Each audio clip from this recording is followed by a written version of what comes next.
Hi hello, நான் உங்கள் ஜெயக்குமார். எல்லோரும் எப்படி இருக்கீங்க? நீங்கள் நல்லா இருக்கீங்க நான் நம்புகிறேன். நான் இப்போ எங்கே வந்திருக்கேன்னு பார்த்தீங்கன்னா, சென்னை ஏர்போர்ட்டுக்கு வந்திருக்கேங்க. என்னோடய ஃப்ரெண்ட் கார்த்திக். நீங்கள் நினைக்கிற கார்த்திக் இல்லைங்க, இது வேறு கார்த்திக். அவன் தாய்லாந்து டூர் போகிறாங்க. அதனால் நானும் என்னுடைய ஃப்ரெண்ட்ஸும் அவனை வழி அனுப்ப போயிருந்தோங்க. அப்போ தாங்க தெரியுது, சென்னை ஏர்போர்ட்டில் சூப்பராக டெவலப் பண்ணி வச்சுருக்காங்க. Shopping mall, theatres, food court, அப்படியே டொமஸ்டிக்கும் இன்டர்நேஷ்னலுக்கும் கனெக்ட் பண்ணுற மாதிரி சூப்பராக ரெடி பண்ணி கொடுத்துருக்காங்க.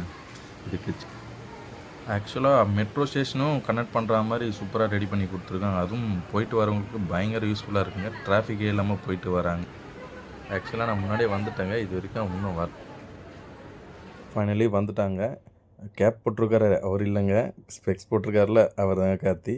ஆக்சுவலாக அவர் போர்டிங் பாஸையும் டிக்கெட்டையும் பிரிண்ட் எடுக்க மறந்துட்டார். அதை பிரிண்ட் எடுக்கலான்னு வந்திருந்தோங்க. எனக்கு பயங்கர கோவங்க. ஃப்ளைட் டைமை மாற்றி சொல்லிட்டாங்க. ஃபஸ்ட்டு 10 அப்போனா நான் செக்கிங் 8 இருக்குண்டான்னு நினச்சிட்டு வந்தோம்.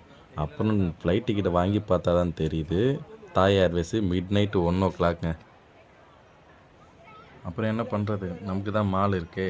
அப்படியே அங்கே ஜாலியாக ஃபன் பண்ணிவிட்டு சாப்பிட்டு அங்கேருந்து லாஸ்ட்டாக ஒரு சென்ட் ஆஃப் பண்ணிவிட்டு கிளம்பிட்டேங்க. இதுக்கே டைமு 10 ஆகிடுச்சுங்க நைட்டு. இந்த வீடியோ பிடிச்சிருந்தால் லைக் பண்ணுங்கள், ஷேர் பண்ணுங்கள், கமெண்ட் பண்ணுங்கள், அப்படியே சப்ஸ்கிரைப் பண்ண மறந்துடாதீங்க. அப்படியே பெல் பட்டனையும் ப்ரெஸ் பண்ணிக்கோங்க. அப்புறம் நான் போடுற வீடியோ உங்களுக்கு நோட்டிஃபிகேஷனே வரும். தேங்க்ஸ், பாய்.